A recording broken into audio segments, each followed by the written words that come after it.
काशी चंदनेश्वर गंगे काशी त्र्यंबकेश्वर गंगे काशी त्र्यंबकेश्वर गंगे हर हर महादेव शंभो काशी महादेव गंगे काशी विश्वनाथ शंभो काशी विश्वनाथ शंभो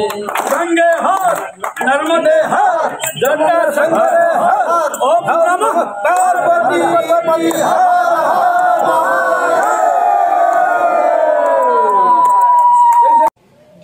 से कुंभ को आमर स्थानीय ग्रामवासी बंधु मान सब जाइए बुड़ पकाइवाई जी चंपेश्वर महादेव जी अच्छा गोटे सदैव सत्कृपा ये भक्त मान प्रति ग्रामवासी मान प्रति गोटे सदैव उदय ज्ञान होती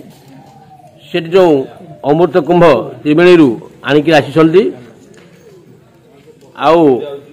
जो चंपेश्वर महादेव एठिकार विद्वान व्यक्ति हृदय भितर कंपित होती एवं तांकु आदेश मुताबक जो चंपेश्वर महादेव को जो चंपेश्वर पोखरी आपने आगे देखुए विजुअल लेकिन देखिए चंपेश्वर पोखरी ये पोखरी आसंता काली 26 तारीख जागर दिन शेष बुड़ कुंभ बुड़ अच्छी से कुंभ बुड़ उपलक्षे जो अमृत कुंभ आसी तार महेंद्र जोगरे ये पुष्करणी प्रतिष्ठित हम विधान अनुसार वैदिक धर्म अनुसार वैदिक विद्वान पंडित मान द्वारा महाराज अपना सदाशिव रथ शर्मा जे कि आमर ये अंचल पुरोधा पुरोहित एवं यज्ञ होत्री एवं कर्माणीर प्रशस्त अछंती तांकर सहयोगी मानकु धरी आमर ए ग्रामर ग्रामवासी जे मुख्य पुरोधा अछंती सेमानकर समिष्टीकरण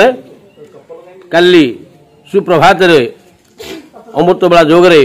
ये पुष्करणी पुनरुद्धार प्रतिष्ठा करा जो तार चारिटा अच्छी घाट बंधन प्रतिष्ठा करा तापर महादेव अभिषेक होकर विजय प्रतिमा जो चंद्रेश्वर विग्रह चंपेश्वर महादेव तांकर आसवे आग से बुड़ पड़ प्रभुंकर जो साधु सन्त मान आसती आमर पंचसुनामी रामांडी निमांडी निमई आखड़ा भगवती आखड़ार जो साधु मैंने आसछन सब प्रत्येक आखड़ार ऑल ओडिशा नु ऑल इंडिया रु सेमान सब बुड़ पकेबे तापर ये पंचकोश भितर जो ग्रामवासी बृंद अच्छा मंदिर पाखे जिते सब कमिटी मेंबर अच्छा आप देखो केमती कैमेरामैन देखा चाहिए केम सब पूरा लोक हैरान न होगा पूरा पताका पूरा लगी आईठी जिते भोट भक्त आसो तार बुड़ पकेब आ जागर जो पालन करते ओषा से जागर उपलक्षे से पालन करेंगे खुशी लगे जो चंपेश्वर आम आसी पहुंचू एठिका लोक भाई जो सपोर्ट रही लोक मान जो सपोर्ट रही निरा साधु सन्त माने महान व्यक्ति माने आसी पहुंचती जहां विज्ञ जहाँ ज्ञान द्वारा लोक मैंने किसी शिखी पारती से पहुंचती आठिकार महल एमती भाव सुंदर रही आप देखो एठिकार परिष्कार परिच्छन्न सब रही आपण मैंने देखी पारे ये जगह निरा कारण एठिकार महत्व गोटे अति भाव निरा एबे यज्ञ जाइए सहित लोक मान व्यवहार निरा थाए आठिकार जितिक सब छोट ठार बड़ समस्त सपोर्टेड आबे आप लगे जे एठिकार आम अलग गाँव आसीचु प्रति जगार ये पहुंचे दीर्घ जेहेतु काली जागर से आज प्रस्तुति पूरा जोरदार चलती पूरा चारिआडे लाइट जाकजमर आम वीडियो माध्यम देखा आपको खुशी लगुच ये भला भल पाइबा थाउ लोक मैंने केमती हैरान न होंतु भल से बुड़ पकातु भगवान को डाकिकी जातु से महादेव ना ही सब जमी गोटे गीत मन पड़ी जागर राति रे मोर उठंता को के तुम महादीप चाहे तुम महादीप चाहे बसली ये गीतर महत्व आप जापारे से भगवान को ना जो आरंभ होता है जहाँ आमको धन्यवाद देवाई चाहिए आपको जो विष्णु भाई डाकि खुशी लगुच मुझे देखापी चाहिए आप देखो केमती सब ये साजसजा चली सहित मंदिर अति सुंदर भाव में आउ टे लाइट लगे तार आप देखापी चाहिए ये जो पदक्षेप रही आठी चलती किसी बोधे दुकान बजार बोधे पड़ियार बंदोबस्त रही कौन देखो से केमती से आयोजन कर लोक स्वागत करने सहित आहरी समस्त ये पड़िया जोड़ी कि साधु सन्त महान व्यक्ति मान कार्यक्रम रही जो रही वीडियो कार्यक्रम देखो ये सब आउ कि देखा चाहिए आम यही हूँ से मंदिर जो मंदिर में चंपेश्वर मंदिर आठिकार जो जहाँ भी रही सुंदरता अति निबिड़ता ताकू देखिले गोटे कथा मन पड़ जाए तारी ना आरंभ होता है तारी ना शेष होता है तारी ना सृष्टि होता है तारी नाम सब किसी होता है यही हूँ भगवान स्थान यही हूँ महतर स्थान यही हूँ भक्तर तार भगवान को देइथिबा किसी महत्व ता समय पाई जेतले भगवान हमको सृष्टि करछन साजसज्जा करिया पड़े तार जन्मदिन आसी से होछन महादेव चलते आउ किसी भाई को बाइट नंबर थैंक यू ग्राम पंचायत रे जो चंपेश्वर महादेव अछंती सेठी गोटे विश्वर अद्भुत घटना घटिबा से घटनाटी हला प्रयाग रे महाकुंभ जो 144 वर्ष पर आसीची एवं ये महाकुंभ जनवरी मास ठारू आरंभ होई फेब्रुआरी मास 26 तारिख आसंता काली महाशिवरात्रि शिवंकर होची जन्मदिन महाप्रभुंकर एवं सही अवसर रे काली मध्य गोटे बुड़ प्रयाग रही एवं यही ग्राम अंचल जो ग्रामवासी माने भक्त माने जाइथिले प्रयाग रे कुंभ बुड़ पकेवा पाई से महाकुंभ रे से माने बुड़ पकई जो अमृत जल कलश संग्रह करी आसीचंती से अमृत जल कलश को आज राति 4टा बेले चंपेश्वर महादेव प्रांगण रे थिबा पोखर रे अर्पण करा जिवो एवं प्रभुंकर बुड़ परे समस्त आगंतुक साधुसंत जेते आसीचंती समग्र भारत वर्षरु समस्त बुड़ पकेबे और उपस्थित ग्रामवासी माने एठी बुड़ पकई से कुंभर प्रयाग कुंभर पुण्य अर्जन करिवे तेणु समस्ते से उद्देश्य रे एठी उपस्थित अछंती एवं काली पाई एक महार्घ्य मुहूर्त ये अंचल पाई एवं आम ओडिशावासी पाई पुरी जिला जहाँ आपण जानती जे निमापड़ा गोटे अति ख्याति संपन्न अंचल एवं पुरी जिला समग्र विश्व रे गोटे धाम जो धाम को आमे पुरुषोत्तम धाम खोर्धा जिला पुरी जिला ये धामटी गोटे अति विश्वस्तरीय धाम पुरी धाम तेणु पुरी धाम यह एक गोटे बलिष्ठ जागा जोठी एपरी एक अद्भुत घटना घटिबा को जाउची जे एठी पुणी कुंभ महाकुंभ तार बुड़ बुड़ एठी आसंता काली 26 तारिख रु आरंभ होबो एवं आसंता काली जागर एवं ये जागरटी होची महादेव शिवंकर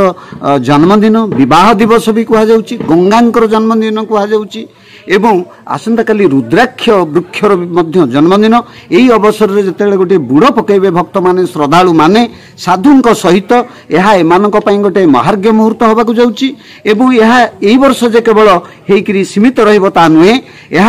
एही वर्ष ठारू आसंता काली ठारू ये पर्व अनंत काल पर्यंत लागि रहइबो। जय श्री जगन्नाथ। यात्रा बुधवार महाप्रभुंकर प्रभु चंपेश्वरंकर महादीप उठिबो ऋतु मध्य प्रयागराज चली माँ गंगई माँ प्रयाग पीठ जो महाकुंभ चली दृष्टि रखी मंदिर प्रशासन तरफ ए वर्ष जो भक्त माने प्रयाग क्षेत्र को जापारी ना सेठू प्रयाग क्षेत्र जल आसी आम महादेव पुष्करिणी रे अवस्थित रही एठी समस्त साधारण भक्त मान को आसंता काली सकाळ 4:30 भितर महाप्रभु प्रथमे चंपेश्वर महादेव पुष्करिणी गाधेबे साधु सन्यासी सन्थ मैंने आसी गोकुलधारी वनधारी भैरवी सब प्रकार बाबा मैंने आसी पहुंचती से पुष्करिणी गाधेला श्रद्धालु समस्त भक्त मैंने ग्रामवासी वृंद आम अनुष्ठान जिते लोक सब अच्छा समस्ते आसी भक्त मैंने ये गाड़ी रे ये महाकुंभ ये पकेबे। अच्छा आउ किछि रही जणिया चाहिए कि इतिहास ये इतिहास 144 वर्ष पर आज काली दिनटी शेष पर्याय दिन महाप्रभुंकर जो कुंभ जो प्रयाग क्षेत्र जो 3 संगम जो तीर्थस्थान थिला से तीर्थस्थान पानी आसी पुष्करिणी अवस्थापन करा जाइछि महाप्रभु निमंते भक्तों श्रद्धालु निमंते ये महान पर्व रे समस्त सामिल होगी जमी कृपा लाभ करेंगे से मंदिर दृष्टि देछि आ प्रशासन ता तरफ सजग रही। अच्छा आपन जन समाजसेवी हिसाब से जागर को को दृष्टि देखते जागर होची ओडिया जातिर ओडिया गौरव सनातन धर्मर श्रेष्ठ महाशंभु हूँ ଶିବ ଠାକୁର ମହାପ୍ରଭୁଙ୍କର ଯେଉଁ ଅବତାର ଶ୍ରେଷ୍ଠ ଅବତାର ସେ ହେଉଛି ଜାଗର ଯାତ୍ରା। ମହାପ୍ରଭୁଙ୍କର ଜାଗର ଯାତ୍ରା ଜାଳିଲେ ଅନେକ ତପସ୍ୟାର ଫଳ ମିଳେ ଆଉ ଅନେକ ମାନସିକ ମଧ୍ୟ ପୂର୍ଣ୍ଣ ହୁଏ। ସେଥିପାଇଁ ପୂର୍ବପୁରୁଷ ରହିଛି ଜାଗର ଉଜାଗର ରହି ଜାଗର ଜାଳିଲେ ମହାପ୍ରଭୁଙ୍କର କାର୍ଯ୍ୟ ସିଦ୍ଧି ହୁଏ। ଇଏ ହେଉଛନ୍ତି ପାତଳାଫୁଟା ମହାଦେବ, ଇଏ ହେଉଛନ୍ତି ବାବା ଚମ୍ପେଶ୍ୱର। ୟାଙ୍କର କରୁଣା ଅପାର। ଅନେକ ଭକ୍ତମାନେ ଏଠି ଆସି ଜାଗର ଜାଳି ନିଜର ଶ୍ରଦ୍ଧା ଆଉ ଭକ୍ତି ଭାବ ଜାଗ୍ରତ କରି ଯାଆନ୍ତି। ବାହାରୁ ଜଣେ ଭକ୍ତ ଚାହିଁବା ଆସିବା ପାଇଁ ଆସିପାରିବ? ମନ୍ଦିର ପ୍ରଶାସନ ତରଫରୁ ସମସ୍ତ ସୁବିଧା କରାଯାଇଛି। ଯେଉଁ ଶ୍ରଦ୍ଧାଳୁ ଆସିବେ ଶାନ୍ତିର ସହ ଏଠି ଭଲେଣ୍ଟିୟର ଭାଇମାନେ ସମସ୍ତେ ଦାୟିତ୍ୱ ନିଅନ୍ତି। ମନ୍ଦିର ଟ୍ରଷ୍ଟ ବୋର୍ଡର ସମସ୍ତ ଖର୍ଚ୍ଚ ବହନ କରେ। ମନ୍ଦିର ସେବା ତରଫରୁ ସେମାନଙ୍କୁ ସୁଯୋଗ ଦିଆଯାଏ ରହିବା ପାଇଁ, ବସିବା ପାଇଁ। ଅନ୍ନପ୍ରସାଦ ମଧ୍ୟ ସହଯୋଗ ଦେଇ ସମସ୍ତଙ୍କ ଶ୍ରଦ୍ଧାଳୁ ପାଇଁ ଏଠି ଅନ୍ନପ୍ରସାଦ ବ୍ୟବସ୍ଥା କରାଯାଏ। ମହାଦୀପ ଉଠିଲା ପରେ ସମସ୍ତେ ଭକ୍ତମାନେ ଏଠି ଶ୍ରଦ୍ଧା ସହ ଭକ୍ତି ସହ ଭୋଜନ କରି ଯାଆନ୍ତି। ଯେତେକ ଯୁବ ପିଲାମାନେ ଆମେ ଅଛୁ, ଆମେ ଏଠାରେ ମାନେ ବାବା ଆସିବେ ବୋଲି ଆମର ମହାକୁମ୍ଭ ଏଠି ଆୟୋଜନ ହେବ ବୋଲି ଆମେ ସମସ୍ତ ପ୍ରକାର ସହଯୋଗ କରି ଜାଗା ପରିଷ୍କାର ପରିବେଷଣ କରି ମାନେ ସବୁ ପ୍ରକାର ସହଯୋଗ କରିଛୁ। ବାବା ମାନେ ଏଠାରେ ଆସିକି ପ୍ରାୟ 7-8 ଜଣ ବାବା ଉପସ୍ଥିତ ହେଇଗଲେଣି। ପ୍ରାୟ 50-60 ଜଣ ବାବା ଏଠିକୁ ଆସିବେ। ଚମ୍ପେଶ୍ୱରଙ୍କର ଗୋଟେ ମହାକୁମ୍ଭ ଆୟୋଜନ ଏଠାରେ ହେଉଛି। ଆଚ୍ଛା, ଯାହାକି ଆମର ପ୍ରୟାଗରାଜରୁ ଜଳ ଆସି ସମସ୍ତ ଭକ୍ତମାନେ ଏଠି ବୁଡ଼ ପକାଇବେ। ଚମ୍ପେଶ୍ୱରଙ୍କର ନାମ ବିଖ୍ୟାତ ହେବ ଏବଂ ସମସ୍ତ ପ୍ରକାର ମାନେ ସୁବିଧା ବାବାଙ୍କର ଆଶୀର୍ବାଦ ଲାଭ କରିବୁ। ପ୍ରଭୁ ଚମ୍ପେଶ୍ୱର ମହାଦେବଙ୍କ ଆଶୀର୍ବାଦ ଲାଭ କରିବୁ। ଗ୍ରାମବାସୀ ମାନେ ଏଠିକୁ ଆସିବେ। ଏ ଆଖପାଖରୁ ଯେତେକ ଗ୍ରାମବାସୀ ଅଛନ୍ତି ସମସ୍ତ ଗ୍ରାମବାସୀ ଏଠିକୁ ଆସିବେ ଏବଂ ପ୍ରଭୁଙ୍କର ଆପଣ ପୁରା ତୈୟାରୀ ଅଛନ୍ତି ପୁରା ଲୋକଙ୍କୁ ସ୍ୱାଗତ କରିବା ପାଇଁ? ପୁରା ସ୍ୱାଗତ କରିବା ପାଇଁ ଆମେ ଧୂପ ଦୀପ ନୈବେଦ୍ୟ ମାନେ କୀର୍ତ୍ତନଠୁ ଧରିକି ସବୁ ପ୍ରକାର ସହଯୋଗ, ଘୋଡ଼ା ନାଚଠୁ ଧରି ସବୁ ପ୍ରକାର ସହଯୋଗ ଆମେ ରେଡି ହେଇକି ଅଛୁ। ଲୋକମାନେ କେହି ଅସୁବିଧାର ସମ୍ମୁଖୀନ ହେବେ? ଲୋକମାନେ ଅସୁବିଧାରେ କୌଣସି ଅସୁବିଧାର ସମ୍ମୁଖୀନ ହେବେନି। ଆମେ ସେଥିପାଇଁ ଗାଡ଼ିଆରେ ଚତୁଃପାର୍ଶ୍ୱରେ ଆମେ ବାଡ଼ ବତା ବାନ୍ଧି ଦେଇଛୁ ଏବଂ ଆମର ମାନେ ଲୋକମାନେ ଯେମିତି ସୁବିଧା ସହଯୋଗରେ ବୁଡ଼ ପକେଇ ଯିବେ ସେପଟେ ଆମେ ସବୁ ପ୍ରକାର ସୁବିଧା କରିଦେଇଛୁ।